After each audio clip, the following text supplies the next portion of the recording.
Après, il y a effectivement les facteurs d'incertitude dont on dit quelques mots, on parle depuis quelques jours. À commencer, il y a il y a la guerre commerciale, décision de la Cour suprême je me permets, en janvier. Je prends la parole pour une raison simple, c'est que Deutsche Bank, ils ont sondé des gérants. Si ils ont fait un sondage à plusieurs gérants, et ils leur ont dit quels sont les 3 risques qui sont les plus importants pour 2026. D'après vous, lequel arrive en tête? Le remplaçant de Powell.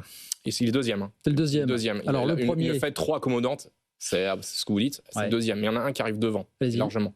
Allez-y. C'est l'éclatement de la bulle IA. Oui, bien sûr. Et ils avaient 3 choix possibles et elle est citée dans 50% des cas. Plus d'un gérant sur 2 la cite. Pour moi, c'est le facteur le plus important et probablement qui risque de se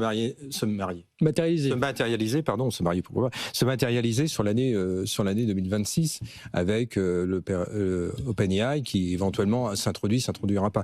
Pour moi, il y a dans les termes des investissements auxquels on assiste aux États-Unis, mais pas que, dans le reste du monde, peu en Europe, mais dans le reste du monde, il y a une disproportion des investissements et surtout de leur amortissement dans le temps, qui fait que c'est... J'avais fait un petit calcul de coin de table. Si les 100 data centers, simplement pour le marché américain, un data center, l'unité de mesure, c'est 80 milliards. Je crois que je le redis parce qu'il faut comme ça... La répétition est un élément essentiel de la pédagogie. Donc ça fait 8 000 milliards pour les seuls data centers dédiés sur le marché, pour l'économie américaine, dédié à l'intelligence artificielle. Les data centers, on les amortit globalement sur 5 ans. Donc si vous amortissez 8 000 milliards sur 5 ans, c'est 1 600 milliards d'amortissement. Il faut mettre des bénéfices, il faut mettre du chiffre d'affaires et des bénéfices. Je rappelle que les 5 principaux GAFA, si on prend Apple, Amazon, Meta... Microsoft, et il en manque un autre, enfin peu importe.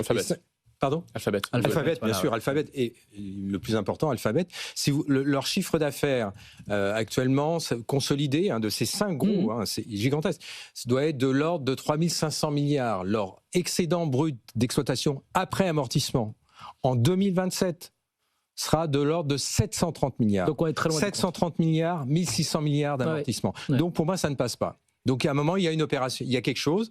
Donc c'est 2026 le moment de vérité alors, c'est probable. Alors 2026 ou 2027. Mais à un moment, cette patate chaude, elle va apparaître. Elle va apparaître comme... Il y a des gens qui vont prendre des pertes, c'est-à-dire qui ont prêté à ces acteurs et qui n'auront pas les revenus. Et d'ailleurs, on commence à le voir. Il y a eu, je termine là-dessus, un indicateur, je crois que c'est JP Morgan, qui était très engagé dans l'investissement privé pour les data centers et qui a fait une annonce au début du mois de décembre, qui a annoncé Ubit et Torbi qu'ils sortaient des investissements d'obligations privées pour financement des data centers. Donc ils avaient un département depuis 2-3 années uniquement dédié à ça. Donc c'est des centaines, peut-être des milliers de mecs qui travaillaient pour ça. Et ils ont dit, on ferme et on se désengage complètement.